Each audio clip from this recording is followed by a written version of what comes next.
अस्सलाम वालेकुम guys, welcome to brand new vlog. आज का व्लॉग स्टार्ट करते हैं कि हमें पता चला था कि आज कैंटीन ओपन हुई है। जिस दिन से हम कॉलेज आ रहे हैं तो उस दिन से ना कैंटीन ओपन नहीं थी। बड़ी मुश्किल से मैम से कह के कैंटीन ओपन करवाई और इधर हमने एक लेक्चर ले लिया था और दूसरा स्टार्ट हो गया था। हमने कहा मैम पहले हम कैंटीन से हो आए, अंकल ना जल्दी चले जाते हैं गर्मी की वजह से। और इधर जो कॉलेज वालों ने पौधे लगाए हुए हैं बेचारे, वो भी गर्मी की वजह से ऐसे ख़राब हुए पड़े ना, उनको पानी डालते हैं। इधर हम कैंटीन पर आ गए थे तो कैंटीन पर काफ़ी रश था।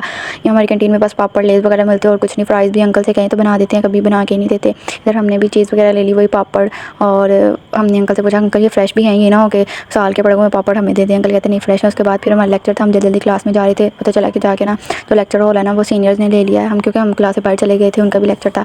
तो मैम कहती चलो कोई बात नहीं, आप लोग कॉन्फ्रेंस रूम में बैठ जाओ। कॉन्फ्रेंस रूम में ना लेक्चर लेना अलाउ नहीं होता, वहाँ पे ना सिर्फ मीटिंग वगैरह ही होती है। लेकिन हमारी क्लास की स्ट्रेंथ ही बड़ी कम है, तो मैम कहती चलो कोई बात नहीं, मैं सर से बात कर लेती हूँ, आप लोग ना उधर बैठ के लेक्चर ले लो। तो हमें स्लाइड चाहिए थी, तब के स्लाइड से हमने पढ़ना था। मैम कहती मोबाइल नहीं ओपन कर सकते आप क्लास में, तो हम स्लाइड से पढ़ वहाँ पे हमने फिर मैम ने स्लाइड वगैरह पढ़ाई। हमारा लेक्चर ओवर हो गया।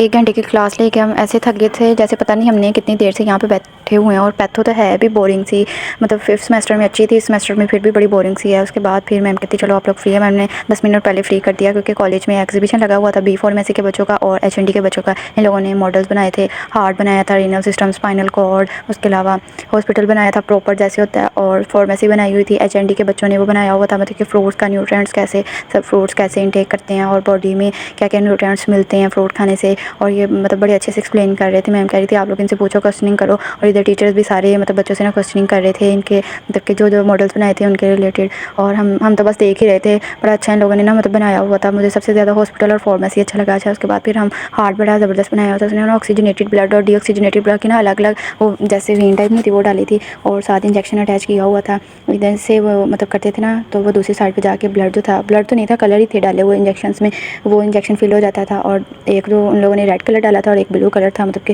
एक्सप्लेन करने के लिए कि तो ये ऑक्सीजनेटेड और डीऑक्सीजनेटेड ब्लड है।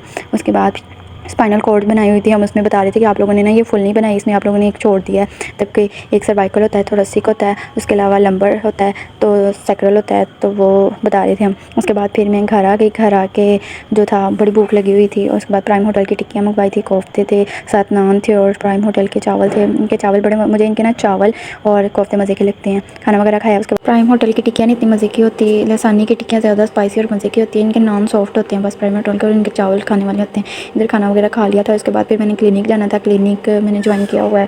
वहाँ पे जो डॉक्टर थी मुझे केसेस वगैरह लिखवा रही थी, मतलब जो पेशेंट है उसके केस वगैरह लिख रही थी। 3 से 7 बजे तक मैं क्लिनिक जाती। उसके बाद फिर मैंने बाज़ार जाना था भाई के साथ।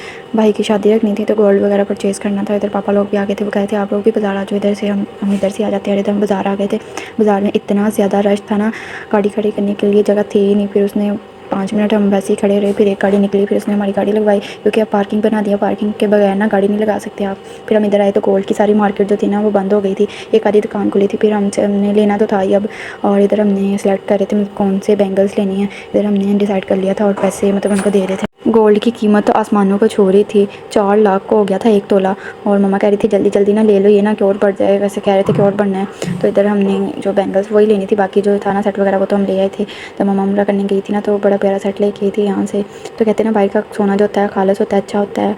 और इधर से हमने फिर बैंगल्स वगैरह ले ली थी और फिर हम वापस आ गए थे। और मम्मा लोग अपनी गाड़ी पे चले गए। हम पार्किंग में खड़ी की थी ना, तो पार्किंग में आके वो लोग अपनी गाड़ी पे, यहाँ पे हमने पार्किंग की टिकट थी और लोग घर चले गए। और हम इधर फिर हम स्वीट क्रीम पे चले गए।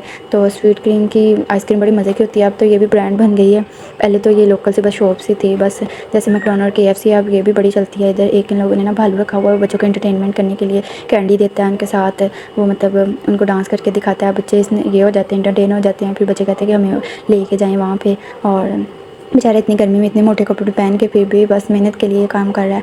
और इधर हमारा ऑर्डर, हमने काफ़ी देर से ऑर्डर दिया था, ऑर्डर काफ़ी लेट हो गया। तो वो कहते हैं कि जो आइसक्रीम है ना वो मेल्ट हो गई थी, दोबारा वो मशीन चलाई। उसके बाद फिर यहाँ पे मैंने आइसक्रीम यानी कप मंगवाया था और साथ शेक था, वनीला शेक। मुझे चॉकलेट शेक नहीं पसंद क्योंकि मैं चॉकलेट खाती नहीं, तो वनीला शेक इनका इतना मज़े का होता है ना, और आइसक्रीम से भी ज़्यादा इनका वनीला शेक होता है।